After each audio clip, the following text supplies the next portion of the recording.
नमस्कार दोस्तों, कैसे हो आप? आई होप अच्छे ही होंगे। तो दोस्तों, आज हम लेके आए हैं मोटिवेशन स्टोरी जो आलस को दूर करता है।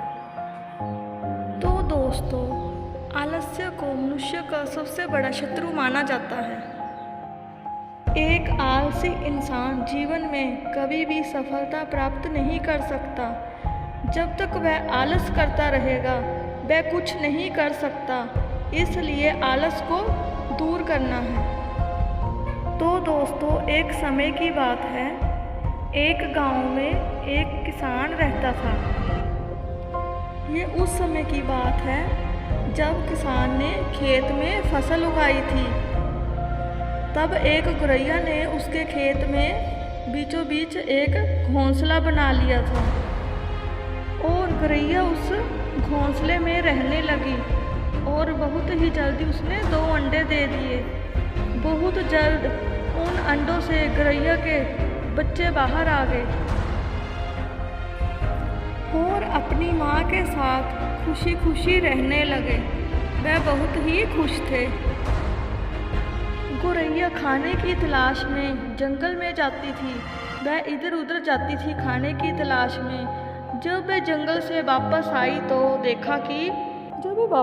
उसने देखा कि बच्चे बहुत डरे हुए हैं। तो गौरैया ने अपने बच्चों से पूछा कि क्या हुआ, तुम इतने डरे हुए क्यों हो? माँ, आज खेत में किसान आया था। उसने कहा कल वह अपने बेटे को भेजेगा फसल काटने के लिए। तो अब हमारा क्या होगा? तो अब हम क्या करेंगे? अभी तो हमने उड़ना भी नहीं सीखा, अभी तो हम बहुत छोटे हैं। बच्चों की माँ गौरैया ने कहा, डरो मत बच्चों, कल कोई भी नहीं आएगा।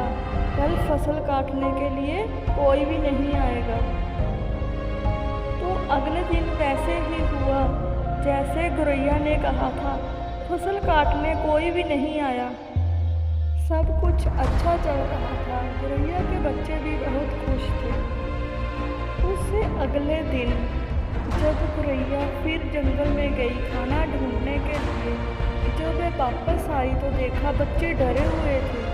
तो उसने पूछा, बच्चों क्या हुआ?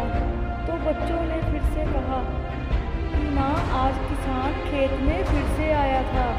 उसने कहा कि कल मजदूरों को फसल काटने के लिए भेजेगा।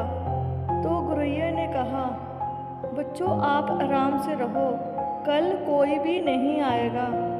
तो सच में अगले दिन ऐसे ही हुआ। अगले दिन कोई भी फसल काटने के लिए नहीं आया। और थोड़े दिन बाद फिर जब गौरैया बाहर जाती है और वापस आती है तो देखती है बच्चे फिर से डरे होते हैं। तो गौरैया पूछती है क्या हुआ? लेकिन बच्चे कहते हैं, माँ, आज फिर किसान खेत में आया था, लेकिन हमें पता है वह ऐसे ही बोल रहा था, वह फसल काटने के लिए कल नहीं आएगा। तो गौरैया कहती है कि पूरा वाक्य बताओ कि क्या हुआ। किसान कहता है, मैंने दूसरों पर निर्भर रहना छोड़ दिया है, अब मैं खुद ही फसल काटूंगा। यह सुनकर गौरैया डर गई। गौरैया ने कहा, बच्चों जल्दी से जल्दी हमें यह स्थान छोड़ना होगा। कल किसान सच में खेत में फसल काटने आएगा। तो बच्चे कहते हैं, माँ, आप कैसे जानती हो? बच्चे कहते हैं, माँ, किसान ने हर बार ऐसे ही कहा है, लेकिन वह फसल काटने नहीं आया। गौरैया ने कहा, जब वह किसान पहली बार फसल काटने के लिए कह रहा था तो उसने अपने बेटे पर निर्भर था, और जब दूसरी बार कह रहा था तो वह मजदूरों पर निर्भर था। अब जब वह तीसरी बार कह रहा है वह खुद काटने आएगा तो आएगा। तो इसलिए हमें किसी पर निर्भर नहीं रहना चाहिए। अगर हम दूसरों पर निर्भर रहते हैं तो कभी भी काम पूरा नहीं होता है। हमें खुद ही अपना काम करना चाहिए। और किसान अगले दिन खेत में आया और फसल कटाई शुरू कर दी और बच्चे भी बड़े हो गए थे उड़ने लायक और दूसरी जगह पर चले गए।